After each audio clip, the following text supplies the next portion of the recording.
nos dizendo o que temos que fazer. E quando, Senhor, entramos nesse estágio, a única coisa que precisamos é desacelerar. Deixar o silêncio, Senhor, falar um pouco, para que a gente possa ouvir a nossa centelha divina que nos conecta a Ti, através dos Teus mensageiros que chegam até nós, tentando nos mostrar os caminhos, e quantas vezes não ouvimos e pegamos a direção errada. Por isso aqui hoje, Senhor, para o dia de hoje, a única coisa que pedimos é que silenciemos todas as vozes e que só a Sua possa reinar. E que através da palestra de hoje, por meio desses conhecimentos, dos estudos, talvez na hora do passe, que a luz que sempre buscamos possa vir à nossa mente. E para isso pedimos, Senhor, bênçãos para cada um de nós. Pedimos também para o palestrante que ele possa lembrar de todo o fruto do seu estudo. E por fim, Senhor, queremos emanar vibrações de paz e de amor para os países que estão em guerra. Ó Mestre querido, não podemos nem imaginar como sofrido pode estar essas pessoas nesse momento. Então, que o nosso amor possa alcançar e fazer alguma diferença para eles nesse momento. Derrame bênçãos de luz sobre eles, Senhor. E assim damos então por aberto o nosso trabalho de hoje. Que assim seja. Então hoje vamos ter aqui o nosso amigo João Vitor. Seja bem-vindo, João Vitor. Tenha uma boa palestra. Está com você.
Boa noite. Mais uma vez. Boa noite. Que todos nós possamos, nesse exato momento, nos conectarmos com a espiritualidade amiga e possamos ressonar energias positivas e que juntos consigamos absorver todo esse fruto muito positivo do tema de hoje. O tema de hoje é um tema bastante complexo para o nosso entendimento, e eu espero ser sábio nas palavras e passar para vocês da melhor maneira possível. Que possamos juntos, através do nosso despertar lento e gradual, entendemos os ensinamentos do Evangelho. O tema de hoje é sobre Seja Perfeito, que é uma adaptação do título do capítulo 17 do Evangelho segundo o Espiritismo de Allan Kardec, que diz: Sede perfeitos. Bom, quando nós falamos a respeito de seja perfeito ou sede perfeitos, o verbo ser, ele está no imperativo. O que isso quer dizer? É uma ordem. E isso foi uma ordem vindo de quem? De Jesus. o melhor exemplo de caridade que nós tivemos aqui, encarnados no nosso humilde lar. E Jesus disse da seguinte forma, abre aspas, sede perfeitos como vosso Pai Celestial é perfeito. Essa é a frase que vai nortear todo o nosso estudo e todo o nosso comentário na noite de hoje. Uma coisa que é muito importante, vamos aqui fazer um levantamento teórico para dar base ao nosso estudo. Jesus, de acordo com os historiadores, antropólogos, a língua na qual ele falava era o aramaico ou o hebraico. E uma questão bastante interessante é que a palavra perfeição, que está presente na língua portuguesa, ela não se encontra na língua na qual Jesus falava na época. A palavra original, ela tem como tradução para a nossa língua, a palavra perfeição, vinda do hebraico, ela tem como tradução cumprir o propósito, cumprir o papel, plena realização. Então, a palavra perfeição, Jesus nunca disse a palavra perfeição, porque na linguagem que ele utilizava na época, não a existia.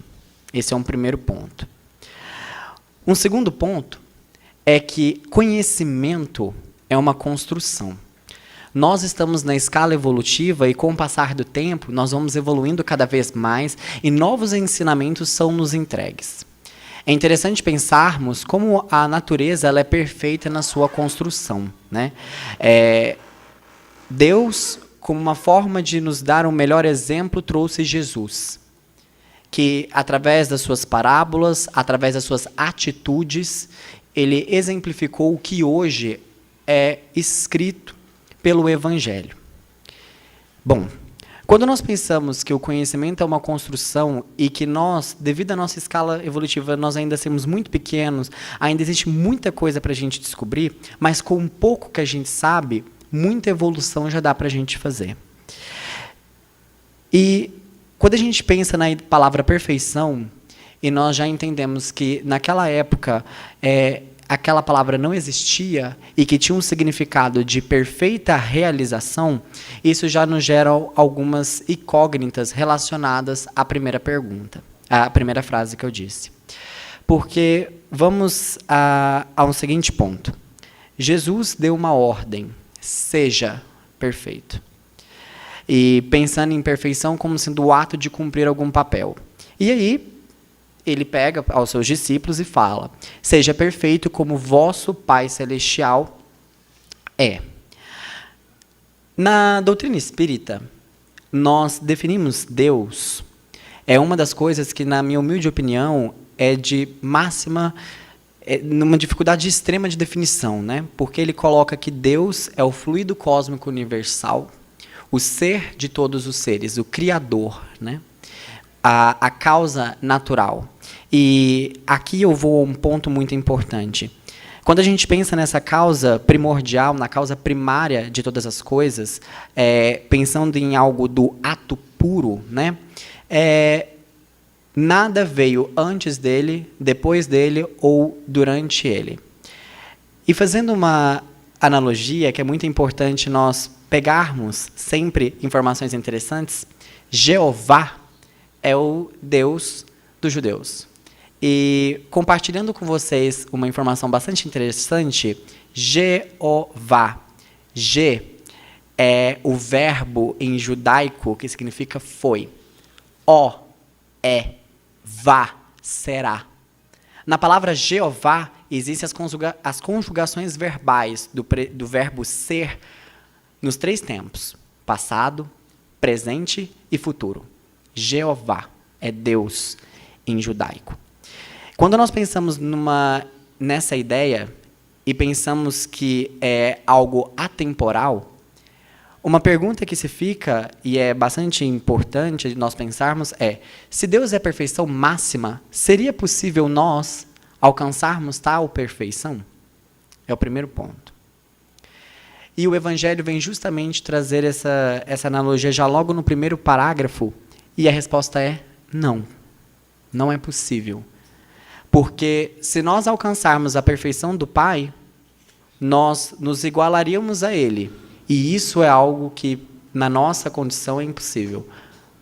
Mas Jesus disse: sede perfeitos, como vosso Pai Celestial é. Jesus, então, passou uma tarefa que seria o impossível? Fica o questionamento. E espero, até o final, nós respondermos essa pergunta juntos. Um outro ponto também muito importante. De acordo com a Gênese, quando Deus criou os espíritos, nos criou, Ele criou todos nós, sem exceção, todos nós, como sendo seres simples e ignorantes. Todos. Simples e ignorantes. Que é através das inúmeras experiências terrenas, através das várias vidas, nós vamos aprendendo com o tempo as nossas virtudes. Uma pergunta que talvez fique, e que talvez seja comum: se Deus criou as coisas, por que Ele não criou as coisas já perfeitas? É uma excelente pergunta. Por que então Ele não criou algo já na perfeição, com a completa realização? É uma pergunta também feita aos espíritos. A resposta é simples. Aquilo que é dado sem ser ensinado, você não dá valor. O fruto, ele não pode vir antes da flor. E uma questão bastante interessante. Apesar de Deus ter criado todos nós como sendo seres simples e ignorantes, Ele criou todos nós potencialmente perfeitos. Potencialmente perfeitos? O que isso quer dizer? Potencialmente perfeitos, potencialidade, quer dizer que nós temos a capacidade de chegar até lá, o potencial. Então, todos nós, sem exceção, somos potencialmente perfeitos. Nós temos a capacidade de chegar até lá.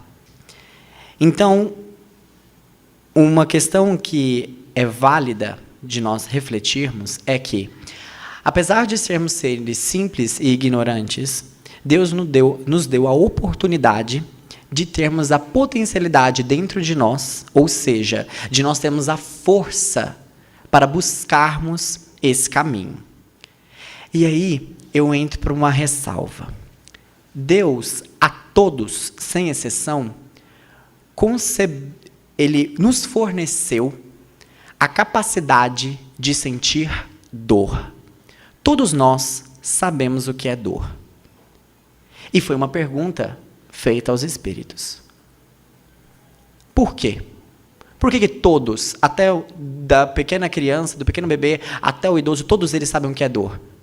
Resposta, a mais simples possível. Porque sabendo o que é dor, você não cometerá a maldade.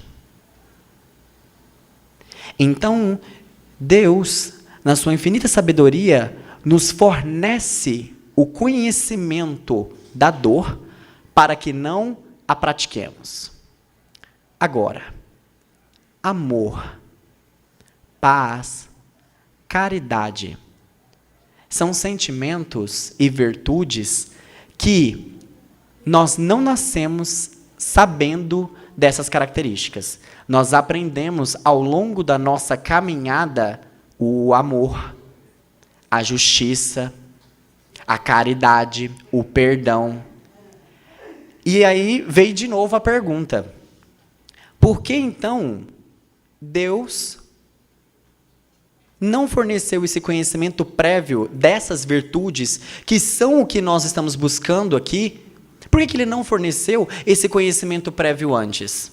A resposta: porque aquilo que se sabe da origem deve-se evitá-la. Se você sabe da dor, se você tem consciência da dor, não busque e não cause nos demais. Agora, se você não sabe o que é amor, se você não sabe o que é perdão, se você não sabe o que é caridade, busque esses sentimentos, porque a eles te trarão evolução. Mais uma coisa para a gente colocar aqui como base, para depois a gente ir fazendo os arremates. Se Deus nos criou e Deus é a máxima de exemplo perfeito de bondade e misericórdia, seria possível Deus ter criado algo defeituoso ou monstruoso? Se Deus criou tudo, e Deus é exemplo de bondade, sabedoria, paixão, amor, seria possível Ele ter criado uma criatura maligna, ter criado algo defeituoso, algo quebrado? A doutrina espírita explica que não existe mal, existe ausência do bem. Que o local onde se nós, na nossa humilde ignorância, pregamos como maldade, é porque, na verdade, ali ainda não existe o bem. E isso é um ponto muito importante. Se identifica a maldade dentro de você, ou no ambiente na qual você está inserido, é simples a reflexão e a resposta que falta bem ou em você, ou no ambiente onde você está. E aí faço mais um gancho para nós começarmos as nossas discussões. Uma das leis mais formidáveis do Pai é a lei da causalidade, também conhecida como a lei da causa e efeito. Apesar de ser uma lei muito simples, ela tem uma complexidade que foge ainda ao nosso entendimento.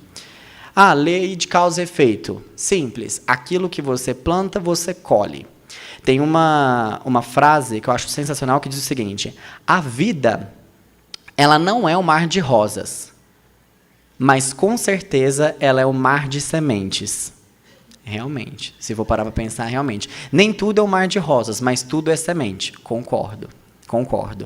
Mas uma questão muito interessante que nós devemos pensar sobre a lei da causa e o efeito é de dois fatores que a influenciam, e eu gostaria de compartilhar essa informação com vocês. A lei da causa e efeito, ela traz dentro dela dois fatores. Usando palavras simples, seria o fator interno e o fator externo. Como assim? Quando a prova vem, algo vem até mim para que eu possa ser testado ou cumprir uma dívida que eu estava ali devendo ao nosso Criador, cabe a mim e somente a mim resolver. Eu posso ter o melhor amparo possível, eu posso ter os melhores conselhos, mas cabe somente a mim executar aquela tarefa. E isso é um ponto muito importante. Quantas pessoas não querem realizar as tarefas dos outros e esquecem das próprias tarefas, esquecem das causas interiores. Então, a causa interior é aquela força que existe dentro de você para você realizar, então, a lei de causa e efeito. Beleza. Mas existe um segundo fator, que é o fator externo. Esse fator externo, ele influencia e muito, assim como o interior, na lei de causa e efeito. E o que seria esse fator exterior? Seriam tudo aquilo que daria a base, as ferramentas, para que nós pudéssemos realizar aquele feito. Como assim? Família, educação, o ambiente e etc. Então, isso são coisas externas. As pessoas que estão ao meu redor. Quando a gente pensa na questão da causa e efeito, a gente tem a complexidade dessa lei ainda, é de um entendimento tão grande, mas que quando a gente para de pensar somente a nós, que aquilo que eu planto eu vou colher, a lei de causa e efeito ela é muito mais ampla do que isso.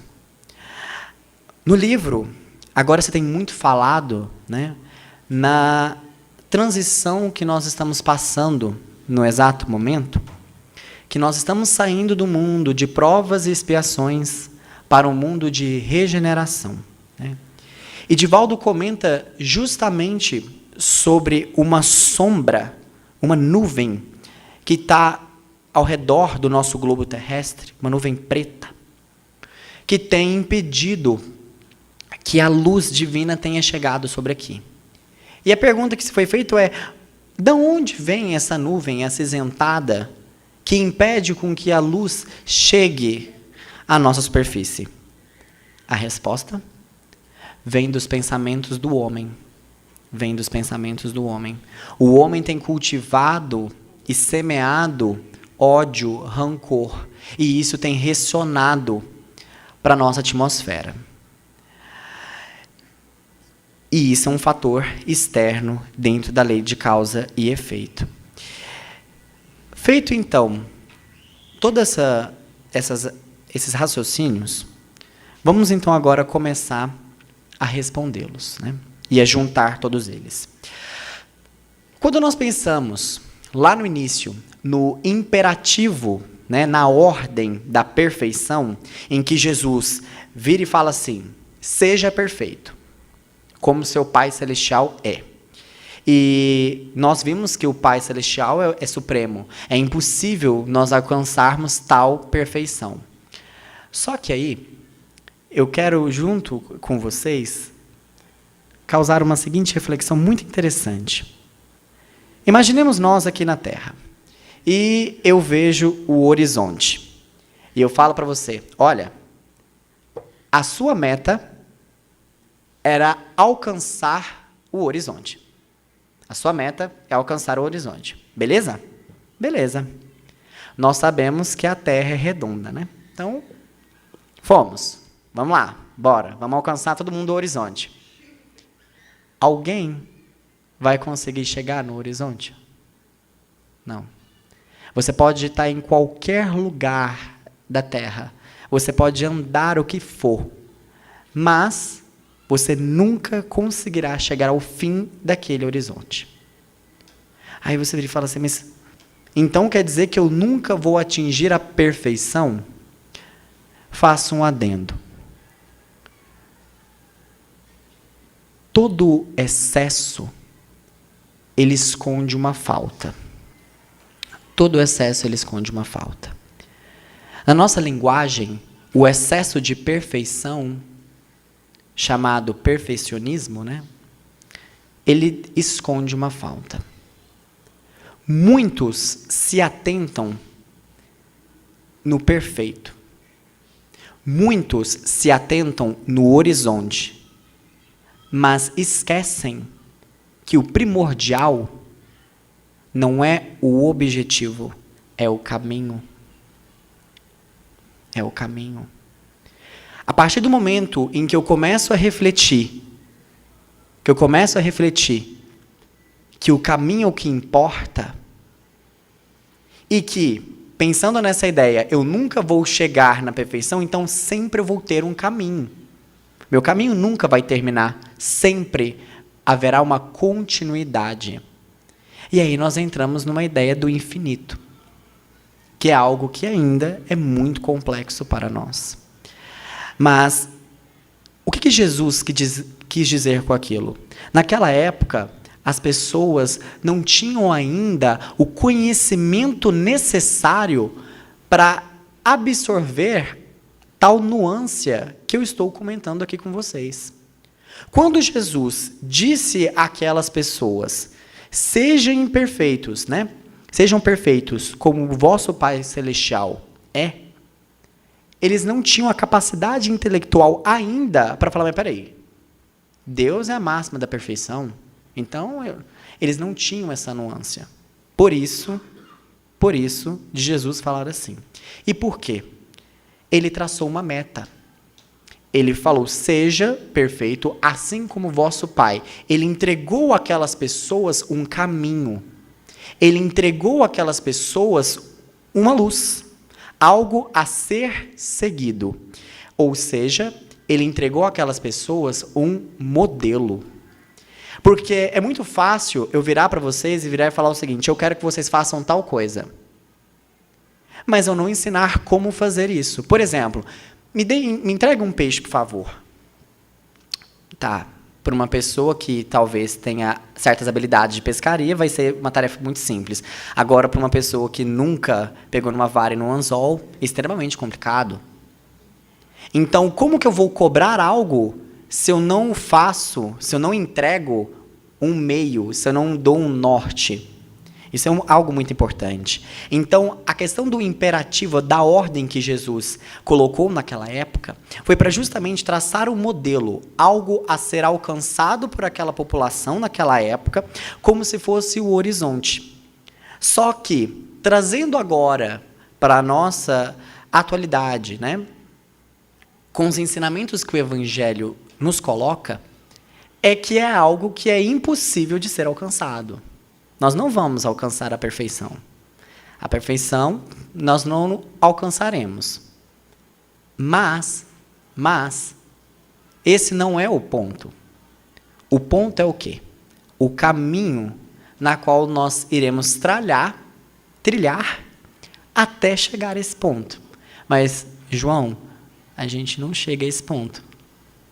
Justamente. Então, você sempre vai ter um caminho na qual trilhar. E aí, uma coisa que vem ao questionamento é, tudo bem, então, que caminho é esse? Vamos buscar a perfeição.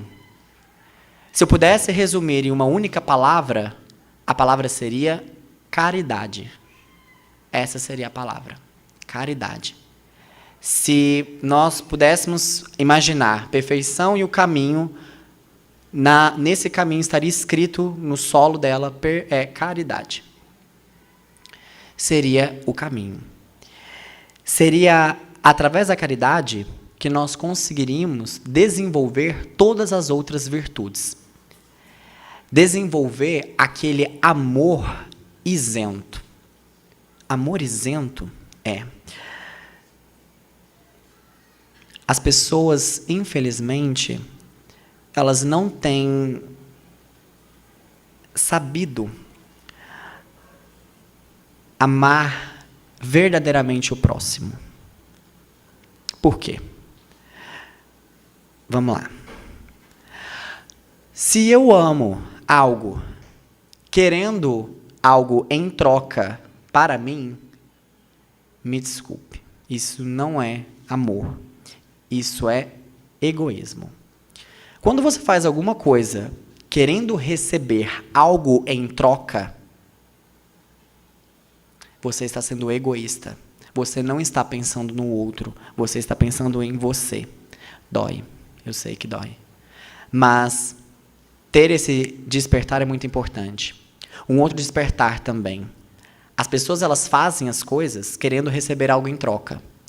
A partir do momento que você interioriza e entende que ninguém, absolutamente ninguém, te deve nada, a sua vida ela muda.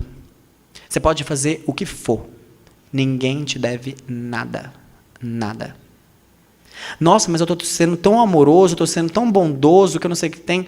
Tudo bem, cabe a você, não ao outro. Ah, mas aí eu vou parar de fazer isso porque o outro não está fazendo para comigo.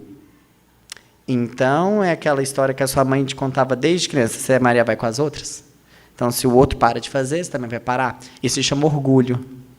Isso se chama orgulho. Porque, se a gente for analisar mais a fundo, você está fazendo alguma coisa querendo algo em troca.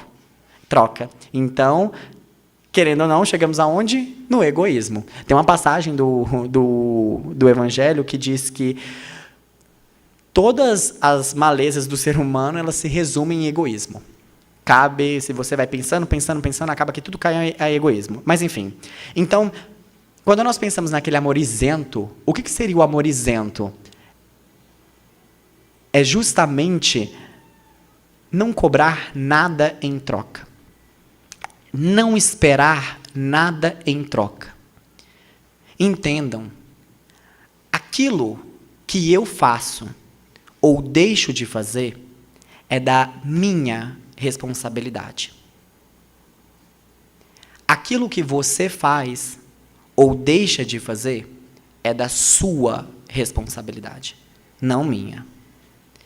Pensando nessa ideia, nós pensamos aí já na lei do retorno e da causalidade que eu falei para vocês lá no início. Porque tudo a nós concedido, uma hora será cobrado.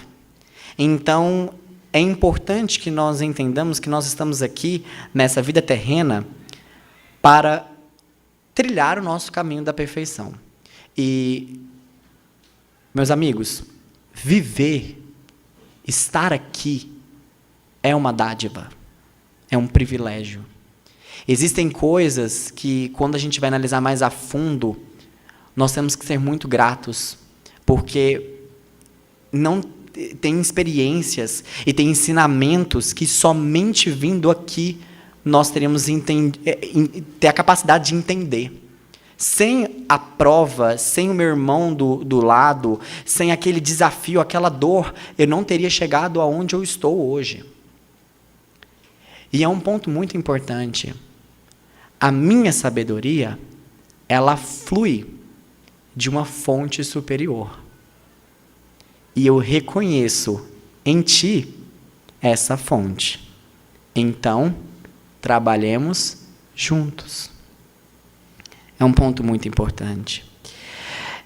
E aí, o que seria então essa questão dessa caridade, desse amor isento? Jesus fala, a caridade, aquele que é caridoso, seria aquele ser benevolente, indulgente, que pratica o perdão, que tem um devotamento com o lado espiritual, ele é devoto às coisas espirituais e não às coisas materiais, e ele tem a abnegação.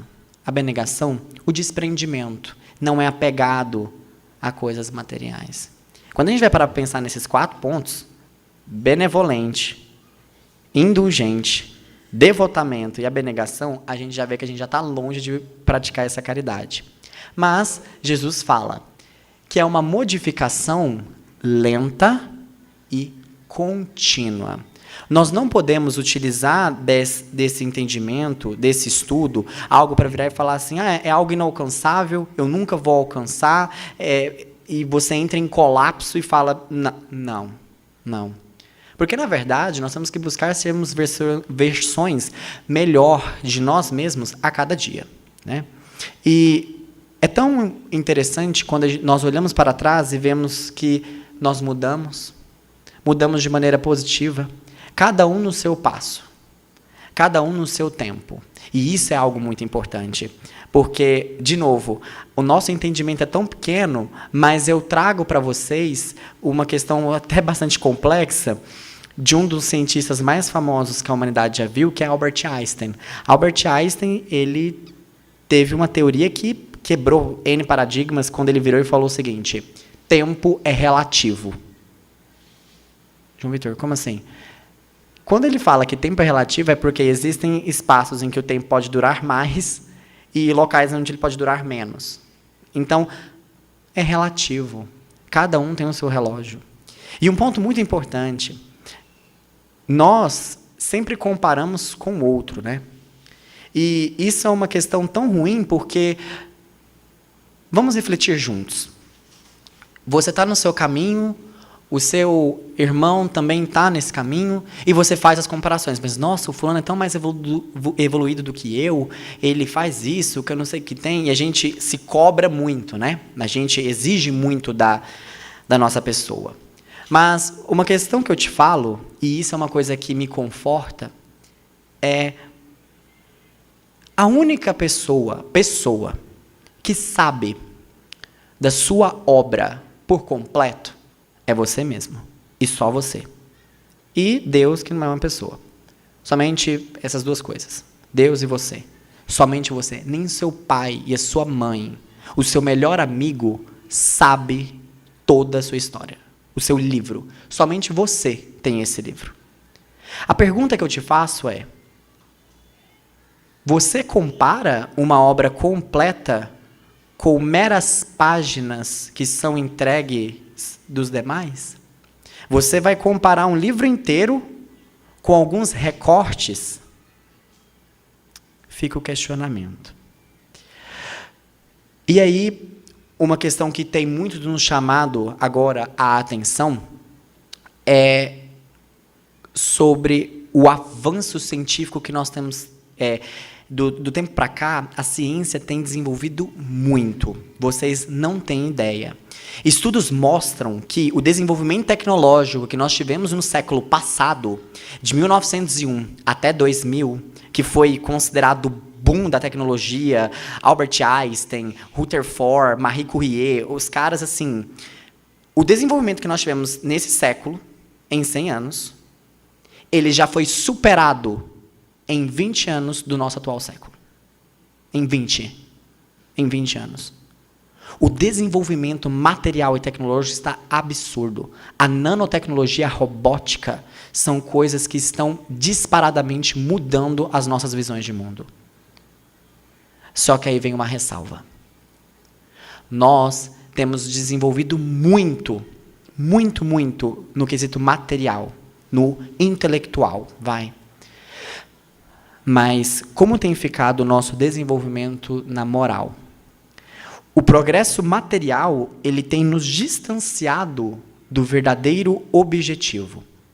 O progresso material, ele tem nos distanciado do nosso interior, de nós nos preocuparmos com nós mesmos, de olharmos para dentro de si. Vocês acham mesmo, isso já está bem batido, mas é sempre válido repetir, que a pandemia, todo mundo enclausurado, em casa, serviu para quê? Para todo mundo parar o que estava fazendo e pensar dentro.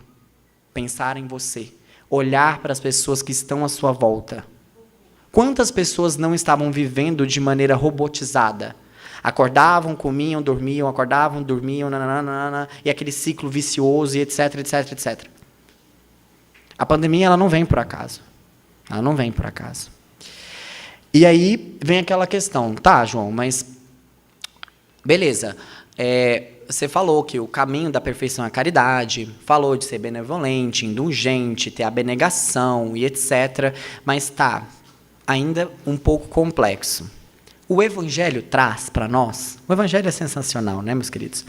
Ele traz para nós características do homem de bem.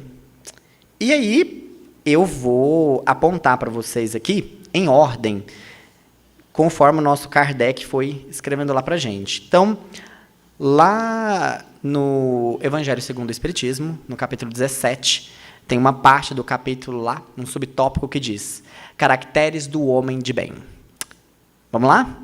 O verdadeiro homem de bem é aquele que pratica a lei de justiça, de amor e caridade em sua maior pureza, tem fé em Deus, submetendo-se à vontade dele, tem fé no futuro, por isso coloca os bens espirituais acima dos bens materiais, sabe que todos os desafios da vida são testes ou pagamento de dívidas e aceita sem murmurar, é possuído pelo sentimento de caridade, faz o bem pelo bem, sem esperança de recompensa e sacrifica o seu interesse pela justiça.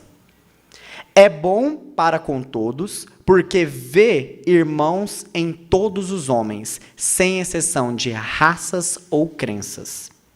Em todas as circunstâncias, a caridade é o seu guia. Não tem ódio, nem rancor, nem desejo de vingança. É indulgente para as fraquezas alheias, porque sabe que ele mesmo tem essa necessidade de ser perdoado. Não se compara em procurar ou analisar os defeitos alheios, nem os coloca em evidência. Estuda as suas próprias imperfeições e as trabalha, sem cessar, buscando combatê-las. Aproveita sempre as ocasiões para ressaltar a qualidade dos outros e não as dele. Se Deus lhe deu o poder e a riqueza, olha essas coisas como um depósito da qual deve usar para o bem, e disso não se envaidece, porque sabe que Deus lhe deu, portanto será cobrado. Se na ordem social colocou o homem sobre dependência, ou como chefe, superioridade, ele os trata todos, sem exceção, com bondade e benevolência, porque são iguais todos perante a Deus. Usa da sua autoridade, caso concebida, para erguer-lhes a moral, e não para esmagar com seu orgulho. Evita tudo o que poderia tornar a sua posição de soberano, pois sabe que o único soberano é Deus. E aí Kardec, se me permite, num tom ainda um pouco sarcástico, quando li eu achei meio sarcástico. Ele coloca assim: não fica assim enumerada todas as qualidades do homem de bem. Existem ainda outras centenas. Mas aquele que se esforce por possuir aquelas que acabamos de mencionar, está no caminho que irá conduzir para que as demais apareçam.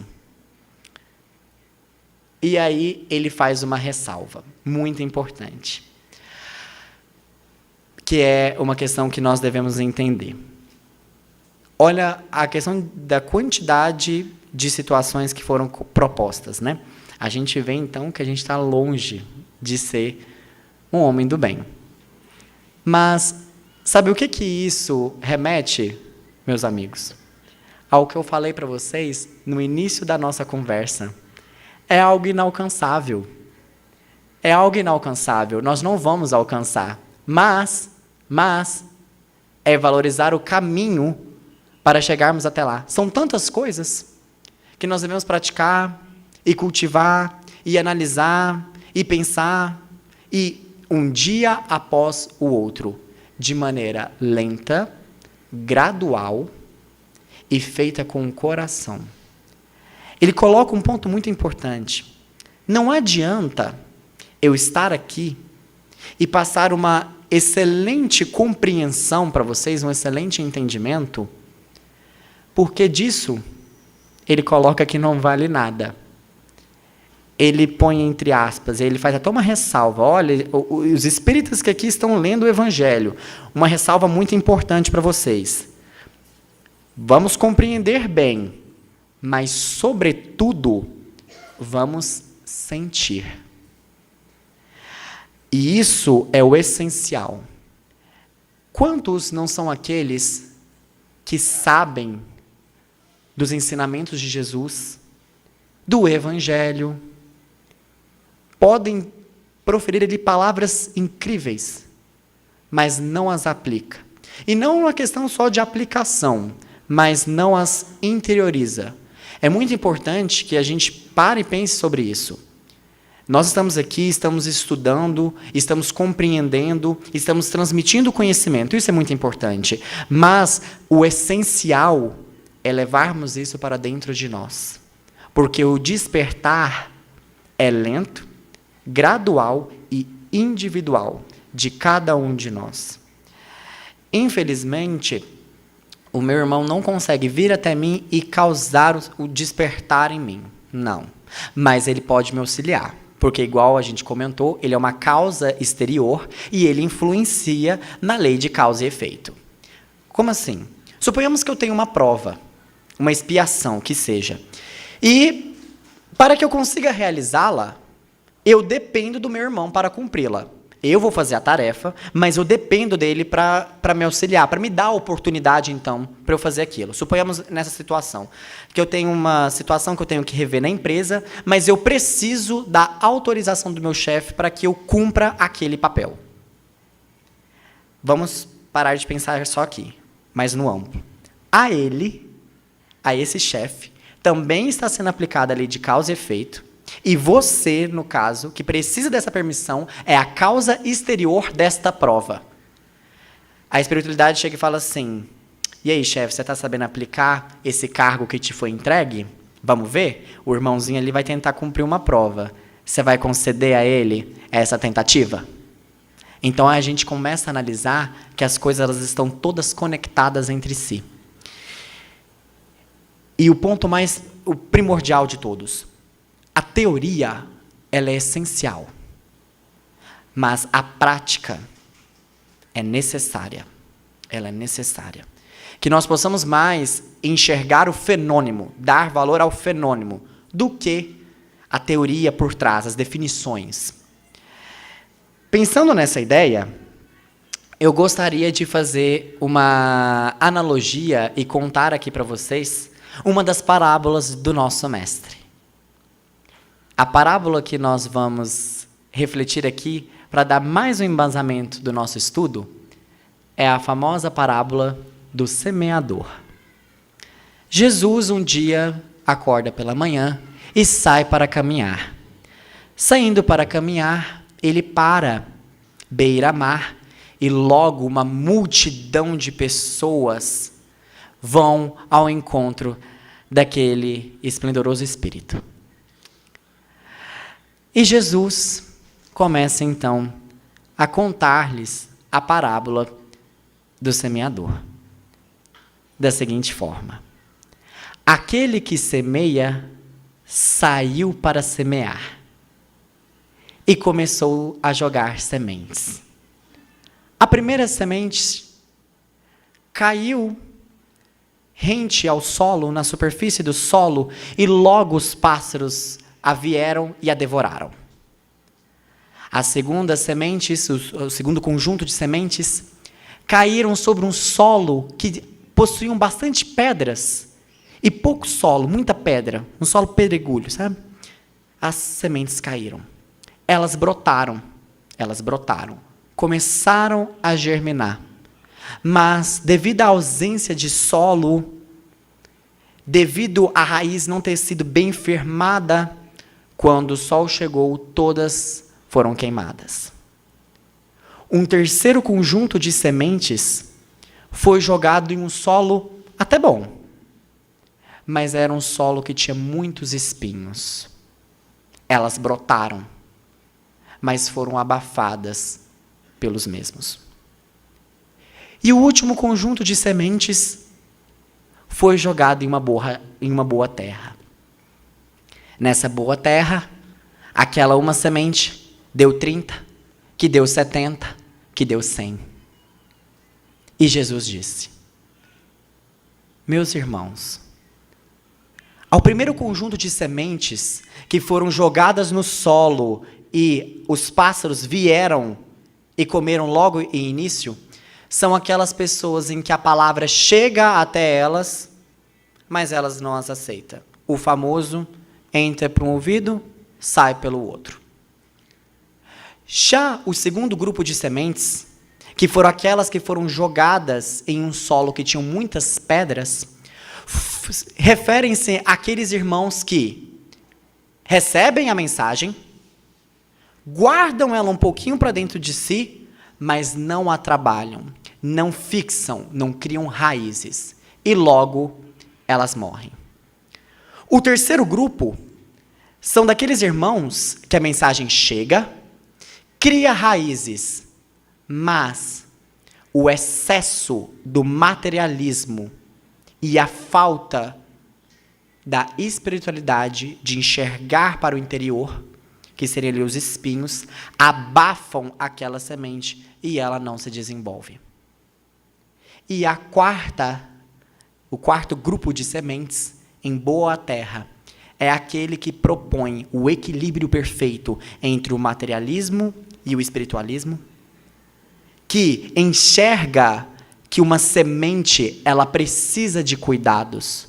Não adianta eu ir lá plantar, nossa, que bonitinha a flor, e acabou. Não, é diário. Você tem que cultivar, você tem que cuidar diariamente. E isso é um ponto muito interessante dessa parábola. Tudo que nós estamos falando aqui, amor, caridade, perdão, não são coisas que você conquista. São coisas que você trabalha com o tempo. É como se fosse uma casa e cada vez mais você vai aumentando, aumentando, aumentando, aumentando e aumentando. E é através dessa questão que, mais uma vez, você fala assim, pois é, João, mas aí o Alain falou que citou lá um monte de características do homem do bem e falou que ainda tem mais. Aí vem o Jesus com a parábola do semeador, falando da questão das sementes, ressalta uma coisa muito importante que eu acho interessante colocar isso em destaque, que é quando aquele que semeia, saiu para semear. Isso é muito importante. E que aquela sementinha que ele foi lá, deu 30, 70, 100. Isso é muito importante. Isso é muito importante. Que nós entendamos essa consciência. Que uma boa atitude, quando praticada pela intenção do verdadeiro, do bem mesmo, com amor isento, ela vai gerar ali. Só que o Pai é tão perfeito, a lei de causa e efeito é tão perfeita que você fazendo isso, com o seu sentimento ali, sem querer nada em troca, com o amor verdadeiro, as coisas voltam para você em 100, 30, 70, que são as suas sementes. Então, a divindade, ela é perfeita nas suas leis. Nós que somos ainda muito pequenos para conseguir entender a dimensão que elas possuem. Mas, nesse conjunto, os espíritos ali não, vocês ainda estão achando tão complexo? Então, tudo bem. Então, agora, para finalizar então o capítulo, eu vou colocar a vocês as instruções. Vocês querem que põe 1 mais 1 igual a 2? Vocês querem que desenhe? Então, vamos lá. Eu vou desenhar para vocês, eu vou colocar para vocês quais instruções vocês devem seguir para atingir, então, esses objetivos, seguir no seu caminho e tocar para frente. Ah, sério? Sério? Vamos lá. Ele divide em subtópicos. O primeiro tópico das instruções que os espíritos nos colocam. Consciência do dever. É necessário que você tenha consciência do dever. Como assim? Dever é a lei da vida. Todos nós aqui temos um propósito. E quando nós pensamos em propósito, nós estamos pensando num conjunto de várias ações. Tenham consciência disso. Tenham consciência de que quais são as ordens de prioridade que nós devemos ter? Deus, os nossos irmãos e, por último, nós. Por último, nós. Quando você tem essa consciência na questão das prioridades, Deus, os nossos irmãos e, por último, nós, você tem o conhecimento inicial sobre a lei do dever. E aí, eu quero fazer uma questão relacionada a respeito da dor, que eu fiz lá no início com vocês. Deus foi tão perfeito que ele ensinou a todos os homens o que vem a ser dor. Todo mundo sabe. Por que ele fez isso? Perfeito. Ele fez para mostrarmos a nós o que nós não devemos fazer. Porque todos nós temos a consciência de dor. E sabendo que ela machuca, que ela dilacera, né, entendemos o que nós não devemos fazer. Beleza. Certo. Segundo ponto. Então, o primeiro ponto da instrução é você ter consciência do seu dever. Que você tem um papel aqui. Busque executá-lo da melhor maneira possível. Sempre colocando como prioridade o quê? Deus, o seu irmão e você. Segundo ponto, virtude. É importante que para você siga no caminho da perfeição, para que você seja perfeito, que você tenha virtude. Aí ele destaca. Não é virtuoso aquele que ostenta a sua virtude. Nossa, mas, gente, hoje eu fiz uma caridade que eu vou falar um negócio para vocês. Eu fui lá no centro, nossa, eu dei uma palestra. Eu sou muito bom. Não, você me desculpa, mas... De bondade, talvez só a palavra mesmo. Mas, de resto, não. Então, não é virtuoso aquele que esbanja da sua virtude. Por quê? Porque você está sendo, de novo, egoísta, desumilde. Mais vale uma pessoa de poucas virtudes, mas aplicadas com modéstia, do que uma pessoa que tem N virtudes, mas não sabe aplicá-las. Um terceiro ponto das instruções. Saber identificar superior e inferior. Em qual sentido? Além da questão de Deus e nós, mas se Deus te concedeu uma posição nessa vida terrena de chefe, de superior, entenda, você é igual a todos. Você está nessa posição para ajudá-los a levantar. Um bom chefe é aquele que traz os seus súditos para perto de si e junto. E não aquele que cria uma escala e coloca em cima. Porque você já ouviu que a queda, quando cai a queda dói, é grande? Então. E aí uma questão muito importante. Todo o afastamento que nós temos daquilo que nos foi planejado, isso gera uma dívida. Então, nós traçamos um plano, nós tivemos ali todo um estudo, e tem toda uma questão. Se você desvia desse caminho, seja por questão material, seja por uma questão do seu ego, enfim, isso cria uma dívida. E, quando nós retornarmos, Deus te perguntará, o que fizeres com os bens que eu te concedi, né? E aí vem aquela questão. E aí, para finalizar essa questão, ele fala que, além da gente reconhecer a posição na qual nós estamos na sociedade, nós precisamos reconhecer que o homem é do mundo. Como assim? Ele coloca a questão que, quando a gente, por exemplo, começa a estudar, talvez um questionamento que vira e fala assim, nossa, mas então eu tenho que dedicar minha vida a Deus, sempre praticar as boas atitudes, que eu não sei o que tem.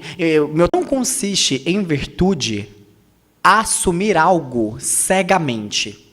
Você pega aquilo ali e assume cegamente. Isso não é virtude. Você abdicar de alguma coisa, abrir mão de alguma coisa. Não, isso não é virtude. Você sacrificar alguma coisa em relação... Não, isso não é virtude. Não é virtude. Porque existem, na nossa condição humana, nós temos os nossos prazeres, né, inerentes da nossa condição. A questão que ele coloca sobre a questão do sacrifício, né, relacionado nesse sentido, entre aspas, é como que você faz esse sacrifício? Com qual intenção você tem feito isso? Qual que é o sentimento que você faz aquilo? Do que adianta você fazer um sacrifício material, mas continuar tendo atitudes morais péssimas? Não faz sentido. Então, o sacrifício que ele é feito cegamente, sem um intuito, sem uma convicção, nada resolve. Isso não é virtude. E isso é um ponto que deve ser bem destacado. Eu sei que o meu tempo está encerrando, mas é um ponto que eu gostaria de fazer uma ressalva. Porque, nossa, então você está fazendo uma crítica àqueles que fazem alguma coisa. Não. Entendam a palavra. Abrir mão de alguma coisa, algum sacrifício feito de maneira cega. O que é isso? O que você está fazendo? Eu abri mão disso. Por quê? Eu abri mão, para me ajudar a evoluir, certo? Mas por quê? Qual que é o intuito? Isso não é uma virtude. Que isso fique claro. E aí ele coloca, aquele, pois, que se isola de todos, ele está voluntariamente abrindo mão do mais poderoso meio de aperfeiçoamento. E, de novo, ele está tendo uma atitude pensando somente em si e não no coletivo. Ou seja, ele está tendo uma atitude egoísta. Aquele que se isola, ele pensa somente nele mesmo e ele esquece que existe a possibilidade de, através dele, ele ter os seus ensinamentos.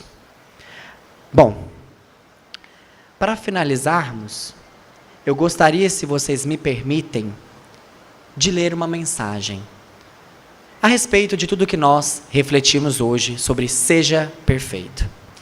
Para a gente refletir e colocarmos em prática essa grande quantidade de informações que nós estudamos hoje.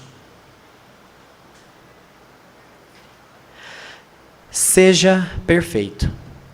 Busque o caminho para alcançar tal feito. Lembre-se, mais vale aproveitar o caminho do que o próprio objetivo em si. Busque a sabedoria que há dentro de você. Todo exagero esconde uma falta. Por esse motivo, não foque em ser perfeito. Não busque ser perfeccionista, mas sim ressalte a verdadeira caridade.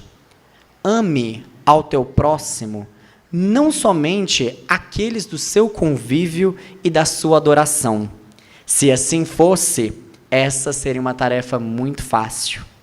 Ajude sem olhar a quem.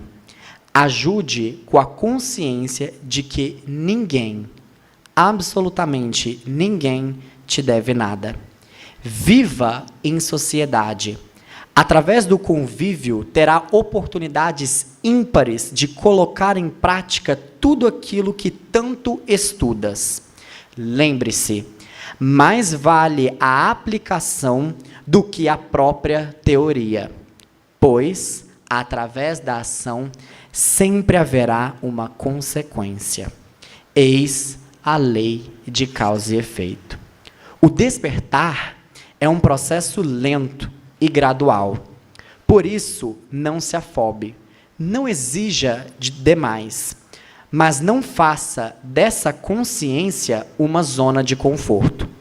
É necessário buscar um equilíbrio em todas as ações que formos executar. Tudo na vida é uma questão de intenção. Assim sendo, tenha sempre intenções de amor, perdão, justiça e caridade. E assim, estará trilhando os caminhos para a perfeição e estará sendo um verdadeiro homem do bem. Gostaria de agradecer a todos pela oportunidade que aqui me foi concebida. Foi um prazer imenso estar aqui com vocês e compartilhar com vocês dessas informações e aprendermos juntos.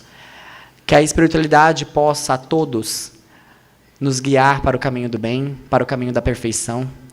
Que todos tenham uma excelente semana e que todos juntos possamos ser sementes e possamos propagar as palavras que o Mestre nos deixou. Muito obrigado e uma boa noite a todos.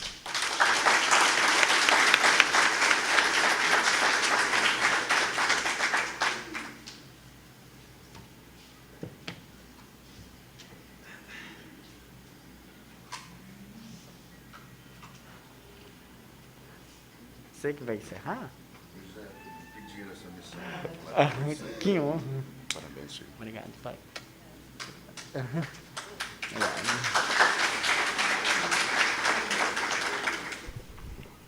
Me passaram essa missão aqui, meu amigo Alcione, para a gente fazer a prece de encerramento desse momento. Obrigado, João. Obrigado pelo esforço, obrigado pelo seu trabalho, sua dedicação, por ter nos trazido aqui momentos muito bacanas. Acho que todos que nessa casa de oração se fazem presente, a gente estuda o Evangelho, a gente estuda o Livro dos Espíritos, a gente vê as obras básicas. Mas cada vez que vem alguém com a sua visão e mostra a interpretação da forma que você mostrou, acaba nos trazendo algum despertar que a gente não tinha e que a gente pôde ter aqui hoje. Parabéns pelo seu trabalho, pelo seu esforço, que Deus continue te iluminando sempre e que a gente possa ser presenteado com essas palestras suas aqui. Vamos, então, elevar os nossos pensamentos a Deus. Por um momento, esquecermos de tudo aquilo que aflige a nossa alma. Amado Mestre Jesus, muito obrigado por esse momento. Muito obrigado pela aprendizagem que nos foi proporcionada. Que nós possamos entender, assim como foi dito, que muito mais importante do que a chegada é o caminho, é o hoje. Por isso se chama presente. Que nós tenhamos o discernimento necessário de fazer o bem sem olhar a quem. Por mais que foi muito bem explicado que a perfeição maior nós não poderemos atingir, mas dentro dos nossos esforços, daquilo que nos é capaz e daquilo que nós respondemos, nós vamos dar o nosso melhor.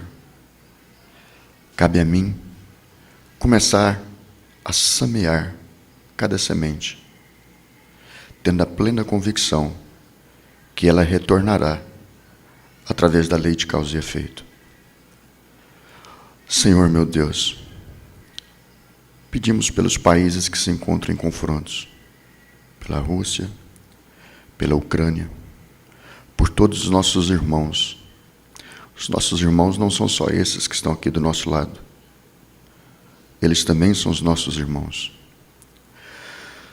Senhor meu Deus, só o Senhor para colocar na mente dos nossos governantes que nós não queremos mais guerra. Isso já foi, isso já passou. É um novo despertar. É um tempo de diálogos, de conversas, de entendimentos.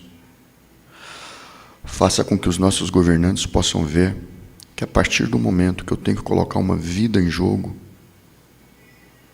repense essas atitudes, porque são os nossos irmãos. Olhe pela nossa cidade, pela nossa população. Elevamos o nosso pensamento também a todos os nossos entes queridos que já não estão mais aqui na Terra encarnados. Que nesse instante, muitos deles têm a permissão de estarem aqui, compartilharem esse momento conosco, que eles possam receber o abraço fraternal de cada irmão que aqui se encontra. E aí você, dentro da sua intimidade, pense naqueles entes queridos seus que estão vivendo a vida eterna, não mais num corpo, mas como espírito. Entregue essa oração a Ele, com fé, com carinho e com amor. E tenha certeza, Deus levará ela até esse ente querido seu. Com muito carinho, com muito amor, te louvamos e te agradecemos. Pedimos que a nossa semana seja uma semana abençoada, que nós possamos ser bons cristãos, mais do que bons cristãos com boas palavras, mas bons cristãos com boas ações. Que a gente não se decepcione. Fazei de nós um instrumento em vossas mãos, e que juntos, com muito amor, com muito carinho, vamos construir uma vida melhor, a começar por mim mesmo. Gratidão. Fiquem todos com Deus. Que Deus, com seu amor infinito, se faça presente no coração de todos nós, encarnados e desencarnados, hoje e sempre. Amém. E que assim seja.